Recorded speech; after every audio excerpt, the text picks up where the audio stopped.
Assalamualaikum teman-teman, kali ini kita mau coba merenungkan satu pertanyaan yang mungkin sering banget ya terlintas di benak kita, apalagi di saat-saat kita lagi merasa sendirian.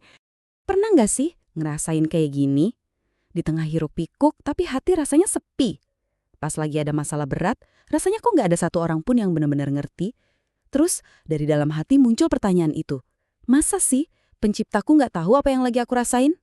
Nah, indahnya kita itu nggak dibiarkan bertanya-tanya dalam gelap. Jawaban untuk pertanyaan sepenting ini itu datang langsung dari Dia, Sang Pencipta sendiri.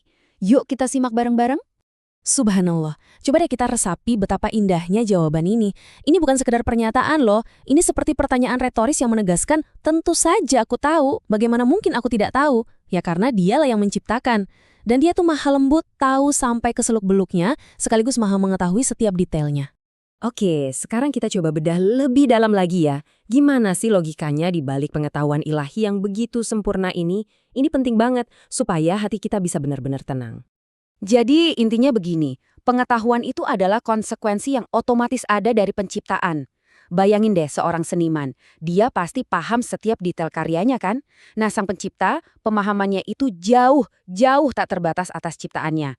Pengetahuannya itu bukan sesuatu yang dia pelajari, tapi memang bagian dari zatnya sebagai pencipta. Makanya para ulama pun sepakat soal ini. Jadi ini bukan lagi soal kemungkinan, tapi ini sebuah kepastian yang logis. Mustahil banget sumber dari segala sesuatu nggak tahu detail dari apa yang diciptakannya. Ini adalah sebuah kebenaran yang kokoh, fondasi yang bisa menenangkan hati kita yang mungkin lagi goyah. Sekarang, ayo kita bawa konsep yang agung ini ke level yang paling personal. Diri kita sendiri. Karena ini bukan sekedar teori, ini adalah tentang hubungan pribadi kita dengan Dia. Ayat ini ada bukan untuk membuat kita merasa diawasi, tapi justru agar kita merasa dipedulikan. Ini seperti sebuah pelukan hangat, sebuah pengingat bahwa kamu itu nggak pernah sendirian. Ada perhatian dan pemeliharaannya yang nggak pernah putus di setiap langkahmu. Semua perjuangan yang mungkin kamu sembunyikan di balik senyuman, semua rasa lelah yang nggak bisa diungkapkan dengan kata-kata, Dia tahu. Dia paham betul setiap bebannya, setiap tetes keringat dan air mata yang jatuh.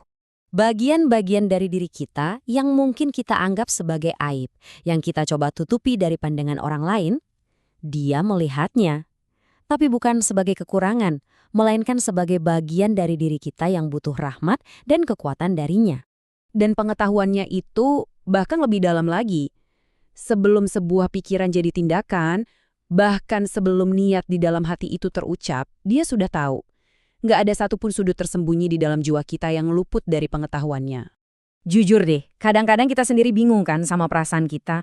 Nggak yakin apa yang sebenarnya kita inginkan. Tapi dia mengenal kamu secara utuh, lebih dalam dan lebih benar daripada kamu mengenal dirimu sendiri. Lantas, apa yang harus kita lakukan dengan pengetahuan yang begitu menenangkan ini? Gimana caranya kita mengubah kesadaran ini jadi sebuah aksi nyata yang mendekatkan kita padanya? Nah, ini dia petunjuk praktisnya. Justru karena Dia tahu segalanya, langkah paling logis adalah dengan berpaling sepenuhnya kepadanya. Berdoalah dengan jujur, karena Dia Maha Mendengar. Adukan semua kelemahanmu, karena Dia adalah sumber kekuatan sejati. Ungkapkan semua kerapuhanmu, karena di hadapannya, kamu nggak perlu berpura-pura.